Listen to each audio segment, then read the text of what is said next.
A concave lens has been placed in an optically rarer medium. The lens will behave like converging lens, diverging lens. It will lose the property of lens or concave mirror.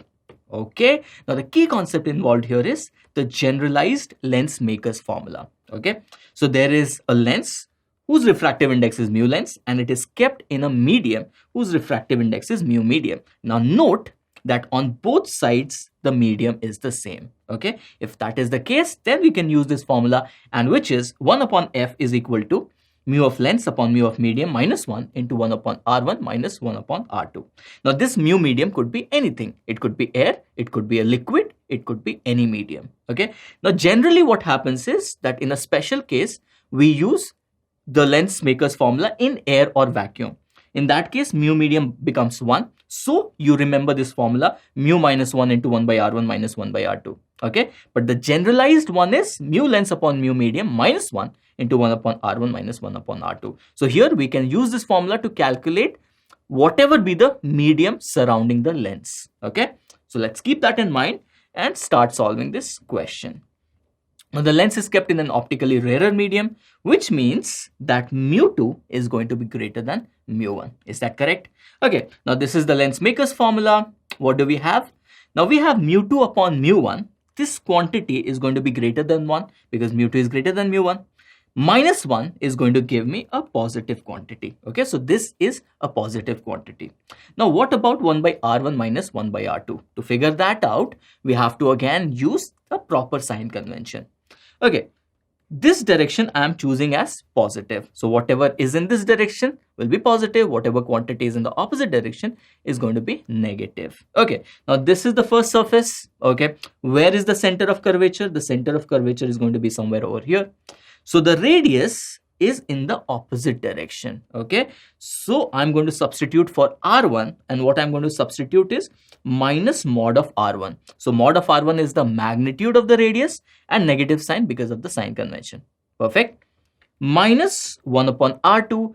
This is surface 2. Where is its center? Its center is going to be somewhere over here, and its radius will hence come out to be positive. Okay, so I'm writing plus mod of r2. Okay, so this becomes minus of 1 upon mod r1 plus 1 upon mod r2.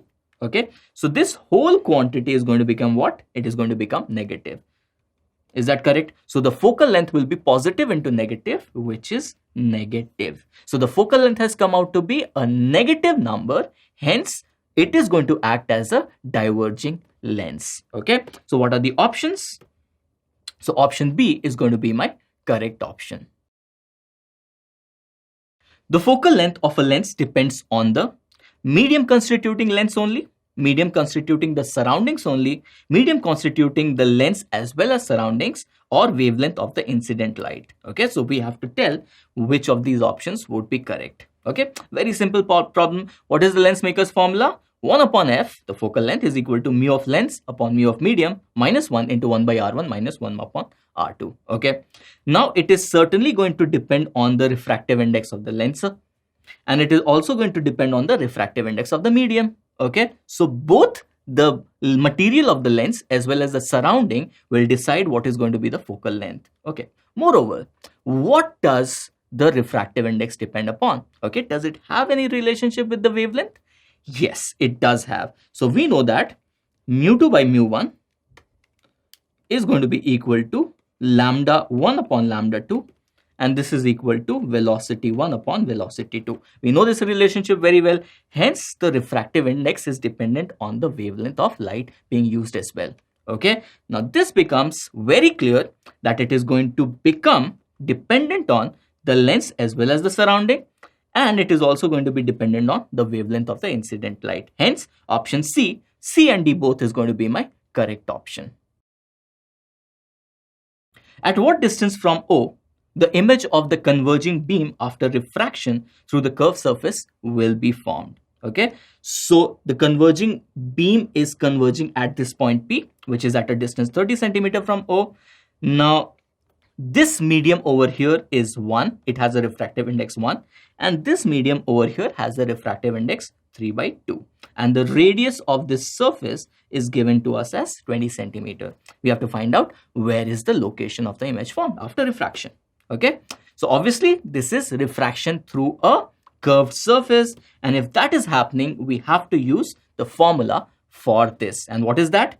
Mu2 by mu1, sorry, that is mu2 by v minus mu1 by u is equal to mu2 minus mu1 upon r. We have to be careful. What is mu2?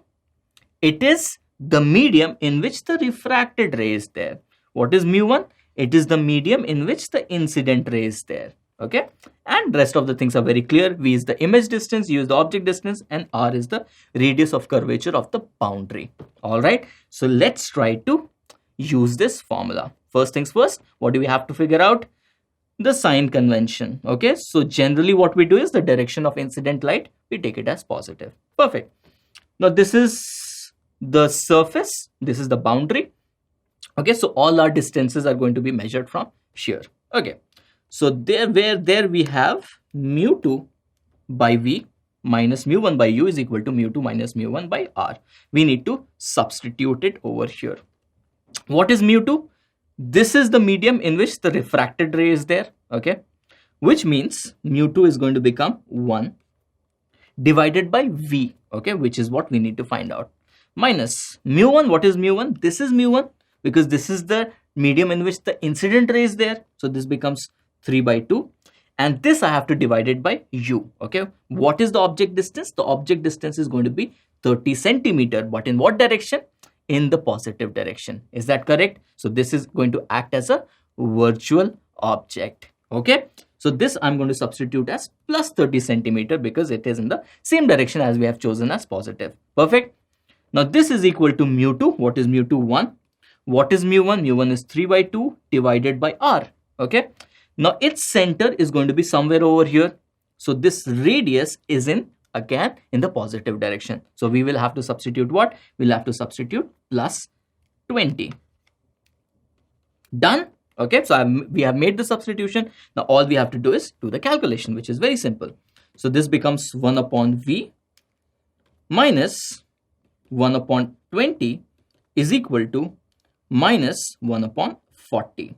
Okay, so this becomes 1 upon v is equal to 1 upon 20 minus 1 upon 40. So this is going to give us 1 upon 40. So from here v comes out to be 40 centimeter. And what is that? That is positive 40 centimeter, which means from O, positive 40 centimeter is going to be here, and hence the image is going to be formed over here. So what is the distance? The distance is going to be 40 centimeter, and we are done. Let's have a look at the options. So option A is going to be the right option. A sphere of radius r made of material of refractive index n2 is placed in a medium of refractive index n1. Find the value of x from the surface as shown in the figure. Okay, so what is happening here? Two refractions are happening, one at this surface and one at this surface. Okay, the object is placed at a distance x from this point, and after refraction, when the final image is formed, it forms at a distance x from this point. Okay, that is the situation. We have to find out what should be the value of x. All right. Now the key concept involved here is the principle of reversibility of path of light. What does that state? It states that if direction of light is reversed, it will follow the same path. What does it mean? It means that when light is refracting, this is the incident light and this is the refracted light. So if I is the angle of incidence, r is the angle of refraction. Now if we reverse it, if we reverse the path of light, if we make it like this, then what is going to happen is that if r is the angle of incidence, I is going to be the angle of refraction. Okay, I'm going to say that again. Let's say this is medium 1, this is medium 2. So when light is going from medium 1 to medium 2, if I is the angle of incidence, r is the angle of refraction. But when light is going from medium 2 to medium 1, then if r is the angle of incidence, then I is going to become the angle of refraction. Okay, keeping that in mind, let's try to solve this question. All right, let's say this is the normal. Now if this is the normal, then this is going to be the angle of incidence. Okay, and this is going to be the angle of refraction. Clear? Now at this surface, what is happening? What is happening over here? Now this is x and this is also x. If this image has to be formed symmetrically over here, then by simple geometry we can say that this angle should also be I. Is that correct? Perfect. Now here, light is going from medium 1 to medium 2 at this point. Light is going from medium 1 to medium 2. If I is the angle of incidence, R is the angle of refraction. Now here what is happening? Light is going from medium 2 to medium 1. Okay. So if I is the angle of refraction, what has to be the angle of incidence? Yes, it has to be R, just like we discussed right now. Now when this has happened, by simple geometry you can see that this refracted light and this line or the axis are parallel to each other. Okay, what does it tell us? It tells us everything. What? At the first surface, when refraction is happening at the first surface, the image is going to form at infinity because the refracted light becomes parallel to the axis. All right, and that is going to give me my answer. Okay, so we know that at the first surface when refraction is happening, where is the image formed? The image is formed at infinity. Now all we have to calculate is the object distance, and we can use the refraction formula to do that. Okay, so let's try and apply this formula. Start with N2. What is N2? We are talking about this refraction. Is that correct? What is N2? N2 is the medium in which the refracted light is there. So this becomes N2 divided by V. Where is the image formed? The image is going to be formed at infinity. Done. Minus N1. N1 is the medium in which there is the incident light, divided by object distance. Now X is the distance, but in what direction? It is in this direction. Okay. So the first thing we should specify is the sign convention. I'm taking the direction of incident light as positive. Okay. So this object distance is going to become negative. So I'm going to write minus X. So X is the distance or the magnitude and minus sign to take care of the sign convention. This is equal to N2 minus N1 divided by R. This is the center of this surface. Okay. So what is the direction of the radius? It is going to be positive. So I'm substituting plus R. All right. So this is going to tend to 0. So I'm going to have N1 upon X is equal to N2 minus N1 upon R. And from here, I'm going to get N1 upon N2 minus N1 multiplied by R. And that should be my answer. All right. Let's have a look at the options. So option B is going to be the correct option.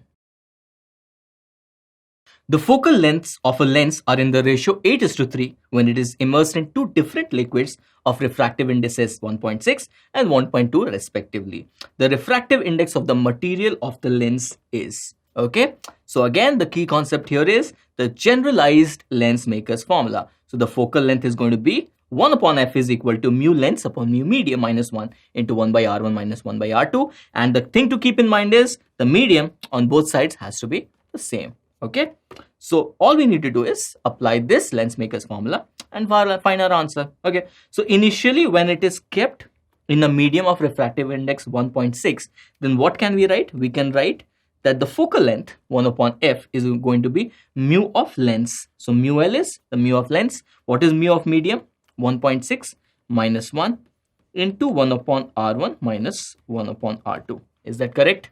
Okay, now let's say when it is placed in the other liquid, then the focal length becomes f prime. So 1 by f prime will be equal to mu of lens. The refractive index of the material of the lens is not going to change, divided by the refractive index of the medium now, which is 1.2 minus 1 into the critical thing here is that when you have a lens, no matter which medium you keep it, the geometrical properties of the lens are not going to change. Okay, so R1 and R2 are certainly not going to change. So I can write the same 1 by R1 minus 1 upon R2. Okay, now it becomes very clear. What do I have to do? I know the ratio of the focal lengths. So all I need to do is divide the two equations. When I do that, I get f prime upon f. This is going to be equal to mu L minus 1.6 upon 1.6 multiplied by, this will reverse, this will go on top. So 1.2 upon mu L minus 1.2. Okay, this is what I'm going to have, and these two quantities are going to get cancelled. Okay, so 4 3 times, 4 4 times, and f prime upon f is given to me as 3 by 8. F upon f prime is 8 by 3. So f prime upon f is 3 upon 8. We can substitute that. Okay, so this 3 gone. So what are we left with? This 4 and this 8 is gone. Okay, so what are we left with? We are left with mu L minus So mu L minus 1.2 is going to be equal to 2 mu L minus 3.2, and hence we are going to get mu L is equal to 2, and that should be my answer. Pretty simple. So that's my answer. Let's have a look at the options, and option D is going to be my right option.